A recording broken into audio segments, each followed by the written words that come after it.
Last time, our heroes journeyed back to the ruins where they met the musketeers. They hoped they would be able to get the platform that transported them here working again so that they could get back to Westman and Jen. They fought through oozes, gels, and giant spiders. They found some magical items but discovered that the platform was too damaged to work again. Defeated, they journeyed back to Olympus where they foolishly tried out the musketeers. To get to the top of the mountain, at the top, Beth tells the group that Rusty is back from the dead.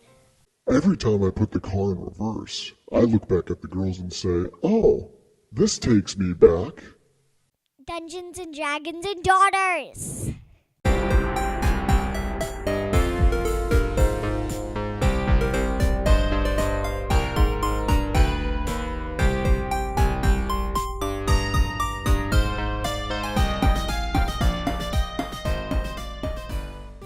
welcome everyone to Dungeons and Dragons and Daughters. We've got Uncle Tim with us today. He's going to be playing Dave. Tim, welcome. Thanks. I'm glad to be here.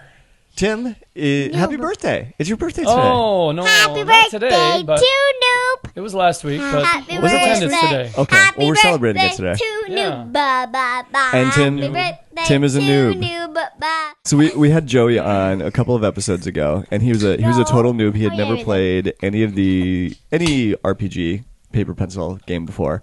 And Tim, I think that's the case for you too, right? This is the case. So Tim, have you been listening or watching the show up until this point? Do you have any beer. idea what I the story haven't. is? No. Okay. You don't even know what it's about. All right. So what's my name? Tim, you are playing Dave, the halfling cleric, our favorite halfling cleric. I'm Dave for today. Just Dave. And then Just Dave. Birdie is playing Gallexsy, No, Okay. you the anyway. elf I'm joking. wizard. She's The a elf wizard. wizard. Yep. Sam is playing Mimi, the elf druid. She is a magic user as well, but hers is very nature-based, very plants, very animal. And in fact, she can turn into animals, and she can attack as animals. So she can turn into a bear, or she could turn into giant spiders and climb up walls and shoot webs. Wow, cool. Hey, Lots of I stuff. collect stuff. I got a pillow, I got a boomerang, I got some yarn, I got a teddy bear. Yep. Ooh, Galaxy is a hoarder. order. I am the dungeon master. So this is going to be, I think this is probably going to end up being a shorter episode because we're not going to take as much time to record today. So this is a shorter adventure that I have planned because we have birthday celebrations to get through. Happy birthday to Noob. There's Happy celebrations and birthday libations to be to you. had, so Papa we, That's right. we want to get to Papa that as quickly Murphy. as we can. So Tim, I just want to jump into it, Let's do and you just start asking questions if there's anything with the story that you Okay. want the background on, or if something doesn't make sense to you. Because I don't want to get into a big, huge recap of everything, because the first half an hour of the show then would be us telling you Yes. what's happened up until this point. Of course. Okay. So, but what I can give you a little bit of backstory on is that we just got back to Olympus. This is, we made friends with these guys called the Musketeers. And they're kind of an independent hero group that's going around this fantasy world trying to fight evil, powerful summoned evil creatures. So they're trying to help us get back home. But we just got back to Olympus after this last exploratory mission that we did. Olympus. And when we got back, we found out that Rusty was a dwarf that was part of the Musketeers that we first met, showed up at Olympus. But the twist there is that Rusty is dead. He died in a couple adventures ago, and now all of a sudden, Rusty's back at Olympus. Let's open up. We are at the top of Olympus, and Betha is there. Betha is another musketeer. She's a human ranger She's a chef that we had befriended who within the gives group, Birdie food. who has the munchies a lot. And Galaxy ate all of her best munchies in one of our adventures. So Beth is still a little. And I was crying. Yeah, Beth is still a little sore at you because you ate all of her best stuff. So Betha just gets done telling you that Rusty came back, and they've got him in the brig. He's down below in the mountain in the brig. Yay! So there was a couple things that you girls wanted to do as well, and we could fast I track want this. to get new armor. Right, you wanted to get new armor. I want to get new butts. Because there's a crack in it.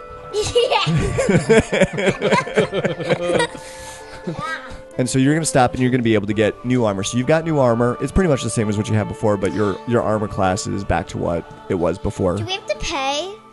No, because you're a musketeer now, you get access to this stuff. Yay! So I don't have to pay for my pony anymore, so I get my money back. No, you don't get your money back. Hand it No. over. Come on. Yeah. So Olympus is built into the top of a mountain. Where like the top of the mountain looks like it got almost completely cut off, and that's where like the landing platform is. That's where everybody gets into the base. But then there's this big hole and this big huge stone staircase that goes down the middle of the mountain. And the mountain has been hollowed out, and there's all these levels that lead down in the base. And in each of the levels, it's got shops, it's got bars, it's got restaurants, it's got the quarters for where the musketeers stay at. It's got the officers' quarters. And as we keep going down, we start going through the more and more restricted areas. So we start going through like where they keep the weapons and armor, where they keep some of the restricted stuff, which you guys don't know much about yet because we just joined. So dangerous animals. And then all the way down at the bottom, where the really, really super duper restricted stuff is at, this is where the brig is. So you guys go walking down, and it takes 20 minutes to walk down the stairs and get all the way down. It's way down deep in the middle of the mountain. So you get down to the brig. And the brig, it's a fairly small brig. There's only a couple of jail cells that are in it because the musketeers really haven't had much of a reason to have a lot of jail cells because they haven't been around for that long, and typically the creatures that they come across that mean them harm, they try and destroy. They don't try and capture them and get more information out of them because their mission is to destroy the evil creatures. So you walk in, and Doc and Ian are down there. So Doc and Ian, they are the two leaders of the Musketeers. Ian was. Yeah. You thought Ian was what? The leader. Well, he was a leader of the troops that we first met. But Doc, she's the one that she runs the whole show. She's the general, for the lack of a better term. Are you a doc or a doctor? Like a doctor, like a medical doctor. Oh, but she goes to the dock. Right. For fishing. So her nickname is Doc because she's a medical doctor.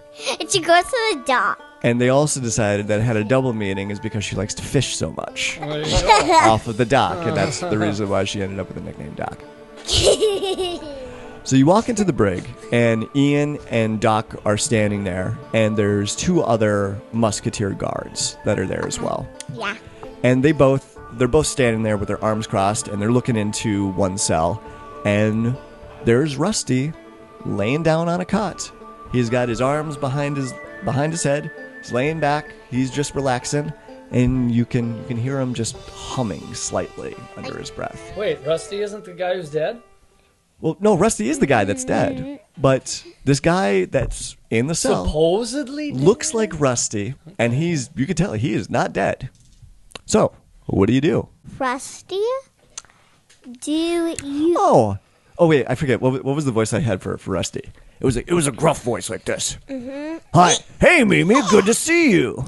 And he sits up, and he's got a big old smile on his face. Do you remember being like when you guys went into the ruins, and do you remember anyone like hitting you? No, I just I remember when we first met, and we had that mix-up with Dave of where I thought that he stole my gold jewel-encrusted dagger.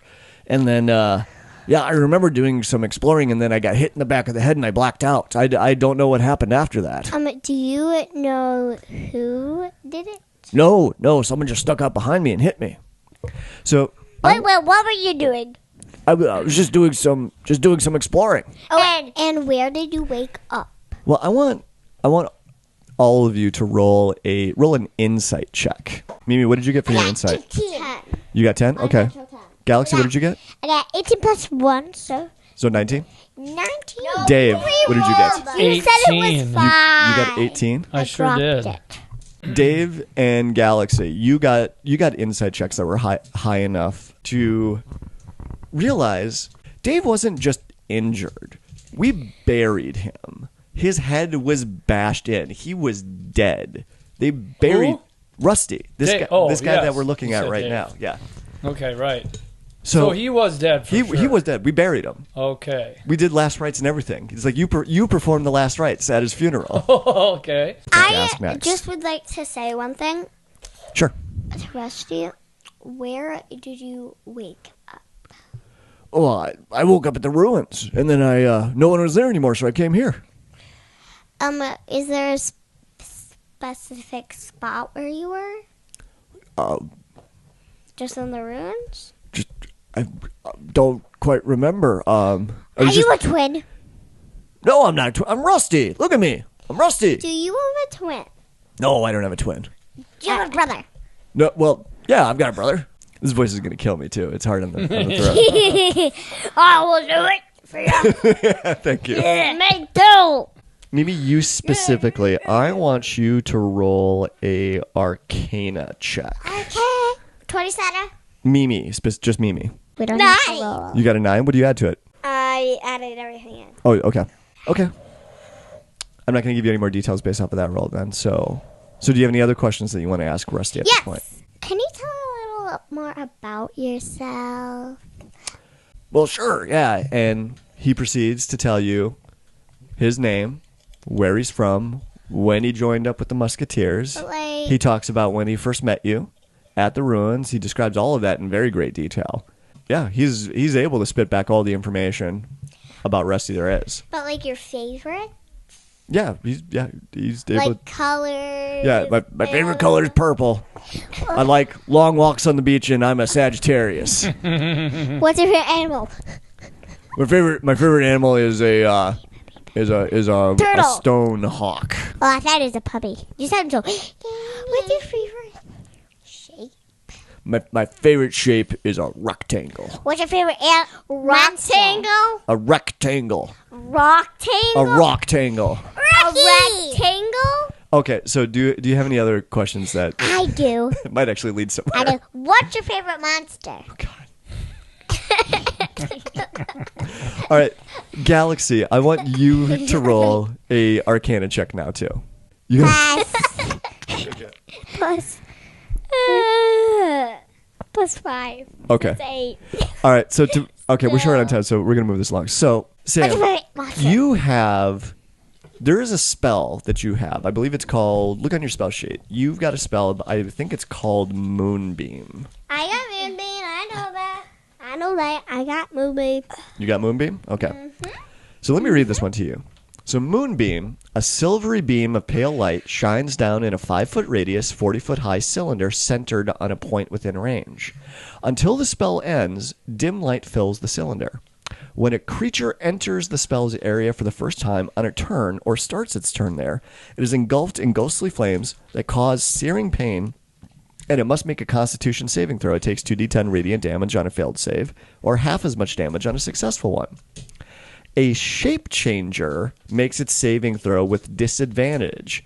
If it fails, it also instantly reverts to its original form and can't assume a different form until it leaves the spell's Okay, so lights. you got me like. So I'm gonna cast that spell. You're gonna cast. Okay, I think that's a good idea to cast that spell. Okay. So just so you know, this is going to cause damage to Rusty. It's going to cause him a lot of pain when you cast this on him. But the secondary feature of this spell, Is that he has to return to his. if he's a own self. shape changer of some kind. Okay, so I'm just going to make sure it's the real you. This might hurt a little bit. All right. Okay, this. Oh, wait, so you're gonna tell him you were gonna do this? He's like, whoa, come on, it's me, it's Rusty. I want everybody to roll initiative because there's some specific things that are gonna happen with this. 18 plus 2. You got a 20? Unnatural 20. Okay. Unnatural 20. Can you help Dave out with his? 13. 13. Okay. I got Galaxy, Yeah. What, Paparito? I want you to roll. You get to go first, by the way. Yeah. Oh. So because you go first in the initiative, I want you to roll a perception check. 19. 19? Okay. You notice so Mimi tells Rusty that she's going to cast this spell. She's like, it's going to hurt a little bit, but it's going to straighten some of this stuff out. And he starts getting agitated. But he's like, no, you don't need to do that. No, there's no call for it. I'm Rusty. Look at me. I'm Rusty here. Hey, I'm Rusty. That's when you notice that there's a strange man gets up real close to Dave, and Dave doesn't notice him. Actually, Dave, I want you to roll. You should roll one too as well. Roll a perception check. 20. Natural 20? Unnatural. Dave notices it. Well, actually, Dave, you feel it, but Gallexsy, you see it. There's a man that grabs something off of the back of Dave and turns around and starts running for the exit of the brig. Hey! Run! Get him! Get him!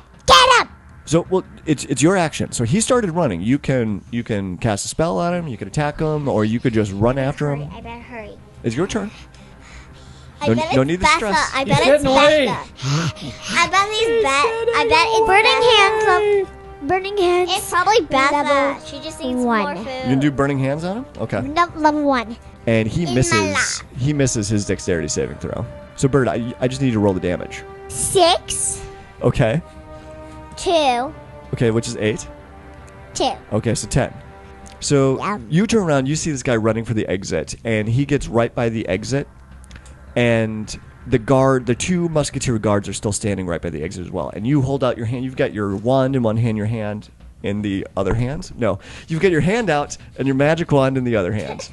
And you point them at the guy, and a gout of flame spreads out from your hands and knocks the guy off his feet and sends him flying across the room. And the other guards, they jump back out of the room, but you sculpt the spell around them so it doesn't hurt them at all. But they didn't know that. They just saw this wall of flame start shooting by them, and they got scared and jumped back, but it didn't hurt them at all. Okay. Good job. Now we got to recover what was taken. Well, no. So this guy is still alive. He's still kicking. He just got knocked back by the flames around this. So now it's this guy's turn, and he jumps up. He breakneck speed runs out of the room, right past the guards. David. What do I do? Whatever you want. It's what. Okay. Whatever you want. Golly gee, is there any Watermelon in the melon. Does it matter? Yeah, he did take something off of you. Why don't you roll so can I freeze him or something? Or both Mimi and Gallexsy, both of them have spells, good spells for tying people up or making them stop running. And you do have a spell that's called Zone of Truth. Yeah, I was thinking about focusing the attention back on Rusty. Will it hurt on Rusty? So you still got to take an action, but I will let you roll another insight check to see if you can tell what it is very quickly that he took off of you. 20. Really? Okay. So you know immediately this guy took off of you your magical rod of dragon fear. This is like the first magical item that we ever came across in this show. So it's this magical item that when you hold it and you concentrate on it, it casts out this aura of fear that makes every creature around you run away in terror. I kind of want that back. You would want that back. It's a very powerful magical device. You stole it from someone. What are you going to do? So you can run after him. You could stay here with Rusty. But if you stay here with Rusty, then you are kind of relying on Mimi to go run after him. So we're not sure if she will do that. Would you do that, Mimi? If Dave decides to stay here and interrogate Rusty, do you think that you go after the guy? I don't know because depending on my role.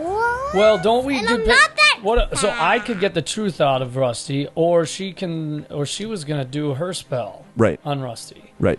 Okay, I'm gonna bolt after this guy. Okay. So you run out of the room, and he's there, and he's tangling with one of the guards. The second guard is actually down on the ground already dead. And his throat has been ripped out, and he's on the ground bleeding out. This got really violent really quick. But you were able to catch up to him. So now you can make an attack on him if you wanted to. I need to use, because I'm a short dwarf. I don't.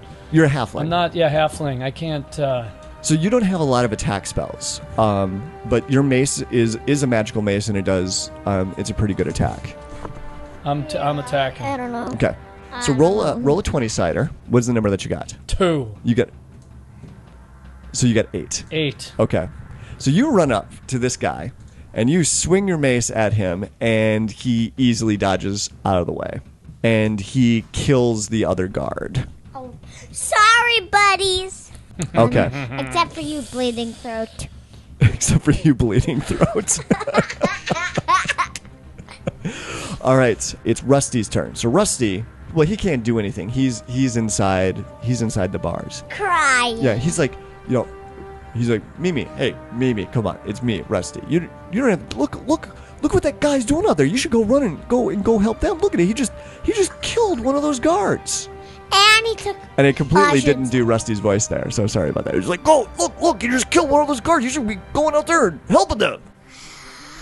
So first I'm going to cast the spell. Then I'm gonna run after them. So you cast Moonbeam, and I'll stay he here. has to do a saving throw for this. He's like 6 Okay. and 8. So that's 14. And he made his saving throw, so he only takes 7 damage.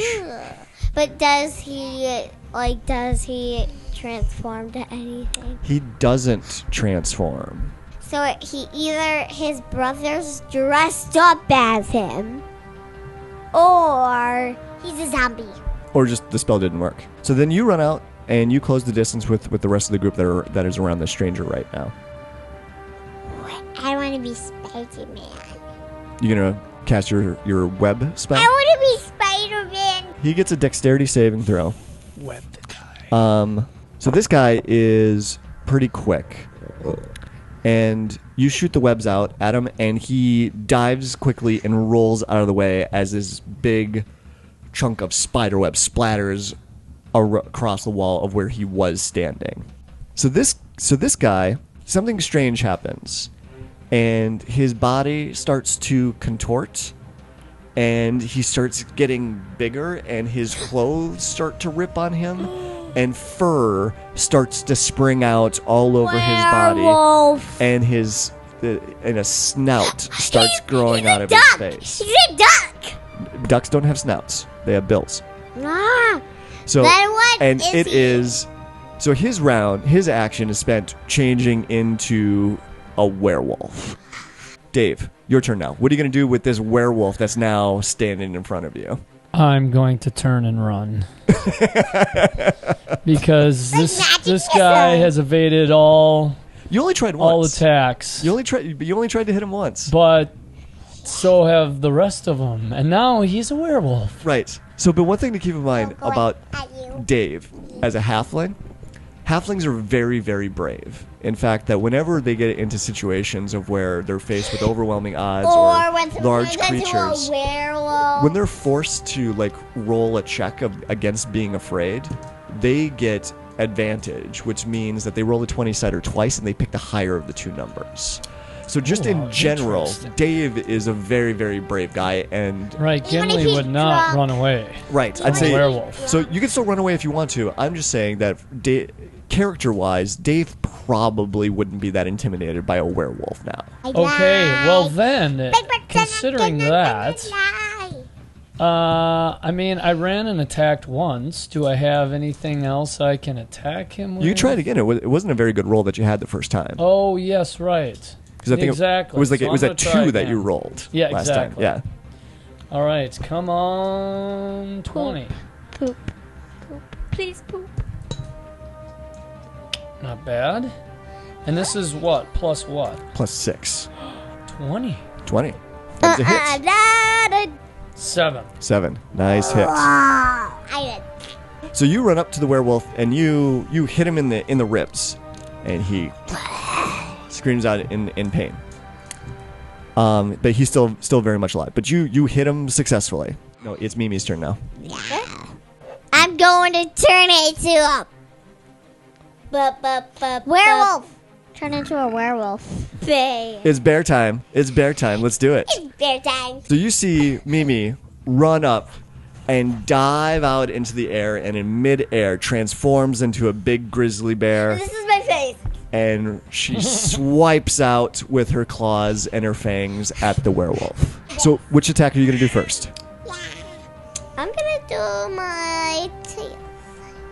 You can do what? You can do your bite. Okay. Right? 14. 14. That is a hit. Roll the damage for your bite. So 1d8 plus 5. So what did you roll on the d8? A 6? So plus 5, which is 11. Ooh. Okay. Now roll your claw attack. 10.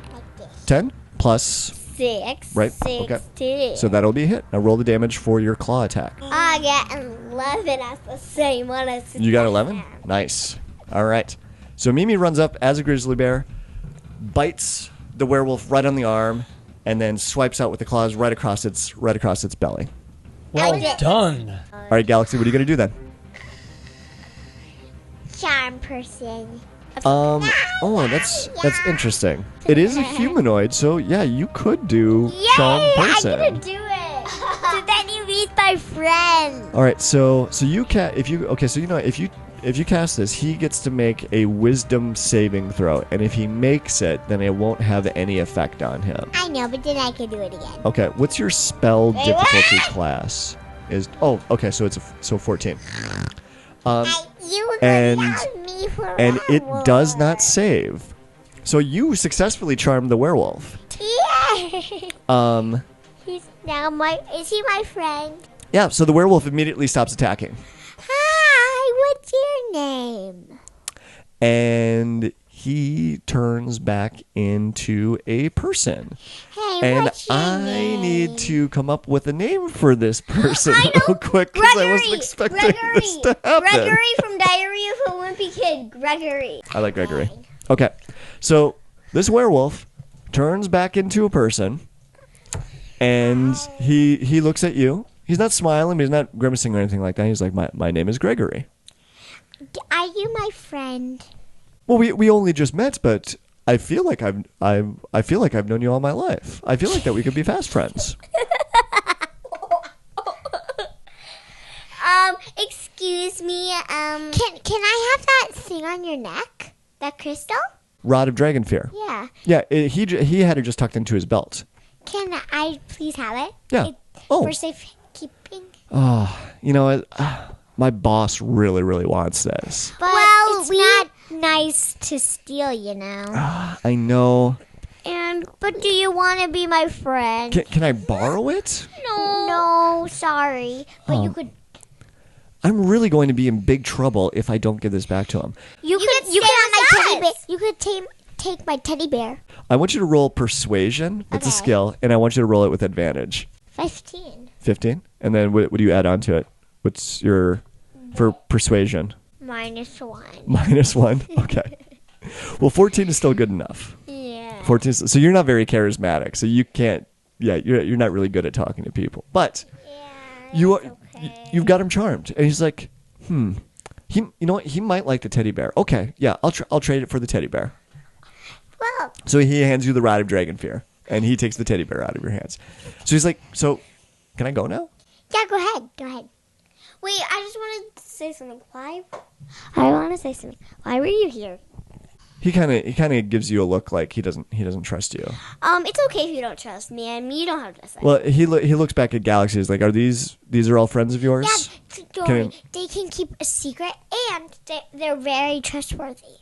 Well, my boss sent me here to try and rescue Rusty, and if I couldn't do that, then I was supposed to try and steal the Rod of Dragon Fear and get out of here. One quick question: why does he want Rusty, or do you not know? Well, Rusty works for the same guy that I work for. Oh, that. So it's just like an important meeting or something. Sure. Our boss had an important meeting and he wanted us all to be there. Yeah. Here, let me take my bobby pin. Then, Rusty, go ahead. You can go. No, you're not letting Rusty out. Well, Rusty's kind of in a bad situation right now. Yeah, that's why I was leaving. Yeah, because I could tell that I wasn't going to be able to get him out. So I grabbed the Rod of Dragon Fear and skedaddled. So I'm gonna go now. Yeah, go ahead. Bye. Okay. Please. So it's Rusty's turn now, and you hear but he's back in the brig, and you can hear him yelling, "Don't believe anything he says! That guy's a liar! We don't work together!" Well, I want to take some action toward this Rusty. The Okay. mystery is killing me. Okay. And so, can I suggest? Or no, I have the truth thing, don't I? Yep, you've got Zone of Truth that you can cast. Okay, let's do this. So you cast Zone of Truth. This guy is still yelling. It's like, don't believe anything that guy says. And I know what you just tried to do there, Dave. Yeah, I'm on to you. Yeah, see, totally telling the truth right now. Yeah, I don't know who that guy is. We don't work together. I am Rusty. You should be letting me out and letting me help you. And I totally forgot to do Rusty's voice again. Greg, what is Rusty's last name? Oh, that's not Rusty. Oh. No, the other guy. I don't know. I didn't know Rusty. So I am Rusty. So he's not lying. So either he thinks he's Rusty. So I casted the spell. Or your spell was not successful. Or it was not successful. Oh, how do I know? Well, You don't. you don't know. Oh. So you've got this one guy right now that the musketeers are not going to let go. You're right by the brig. So maybe you could talk him into just going into one of the jail cells. Can you please walk into the jail cells? I really have to go, but just for a minute. Just for a minute. Okay. He shuffles into the brig and he goes into the jail cell that's next to Rusty. And Rusty's like, "What are you doing? What are you doing? Get out of here!" So now what do you do? So you lock it really quick so he doesn't see you. So you slam the door real quick. Okay, slam the door cell. He's like, Lock it. and Gregory's like, "Hey." Is he really a nice person in real life? No, he's a terrible person in real life. He's just acting like this because you charmed him. You used magic on him. He's like, "Hey, I gotta go." Now you don't. Man, I am so bummed. But Dory, he's a lollipop. Make him tell you what he knows about Rusty. Why did he want Rusty? Why does your boss want Rusty? Well, our boss wanted us both to get out of here because Rusty's got some important information that he didn't want you guys hearing. Rusty? Yeah. It's true? No, he's a liar. I believe Rusty. Well, that's just what his kind does. I mean, they lie about everything. Rusty, tell the truth. Are you telling the truth? Absolutely, I'm telling the truth. No, I would like to cast the spell. You want to cast Are you Moonbeam pinky again? swearing? I'm casting. Are you pinky swearing? Yeah, I'll double pinky swear. No, I'm doing Moonbeam. You gonna do Moonbeam again? So Moonbeam comes out of the sky again, or comes out of the ceiling and hits him and burns him. He's like, "Ah!" And he jumps out of the way. On Rusty? On Rusty. And he still doesn't change. Can I try one more time? No. You want to try? You want to do it one more time? Do you have enough spell slots? Do it on the other guy. Do it on the other guy. You should draw on the other guy. Well, he's already changed back into his regular shape. He's already a human. We don't want him to be a robot. Right. What does the moonbeam do? The moonbeam, it's this energy that comes out as like a focused ray of moonlight. Yes. And it causes damage, and any creature that gets hit by it that doesn't make its saving throw gets reverted back into its original form if it's a shapeshifter or a shape changer of some sort. And so she's already tried it twice now, and it's only done damage and hasn't done anything else to this guy. Gregory, he comes to the bars, and he motions. He says, "Gallexsy, hey, come here. I got something I got to tell you." I have to walk all the way there 1 inch. It's going to take such a long time. It is going to take such a long time. Can you just tell me from over here? No, it's something that only I can tell you. Maybe go ahead. Go. Listen in. You're gonna make Mimi go listen? Yeah. Okay. Are you gonna go over to Gregory and listen? First, can you tell me a topic of what it's about? I'm gonna tell you what Rusty is. Okay. Because he's not a dwarf. So you come over to the bars, okay, and you get real close to him. And he's like, "Okay, Rusty is," and I want you to roll a perception check. I got a 5 + 4 = 9. 9. Okay, so you don't see that Gregory has one of his hands behind his back, and as you get up to the bars right next to him, and he's about ready to whisper into your ear what it is that Rusty is, he pulls his hand out, and his hand is covered in fur, and claws have sprung out on it, and he slashes out at you with his claws. And I go, And you take... I knew a twist was coming. Dun, dun, dun. I knew a twist was coming. Okay, you take 5 slashing damage. Oh! It's only 5 damage. I know. You have like 20 left. And that's when Gregory turns the rest of the way into a werewolf, and he starts banging against the bars and clawing at everything that he can within reach. But it has no effect. He's trapped inside the jail cell. Okay, we don't really have to worry about that. So all of the spells that you cast on Rusty have all failed. He's been able to make all of his saving throws. And I will tell you, it's just because you've had bad rolls. So I completely forgot about Doc and Ian are in the room as well. Oh! So Doc walks up. Guys, thanks for your help on this. But how about you leave the questioning to us, and we'll see if we can figure out if we can get more information from them? Because I know that you got to be on your way, because you're trying to get back home. Yeah, but like... I want to go home with my teddy bear. But... You can't talk. You're in a bear form. Then I hands back to enough. Okay, Okay. But, like, you're gonna need our help.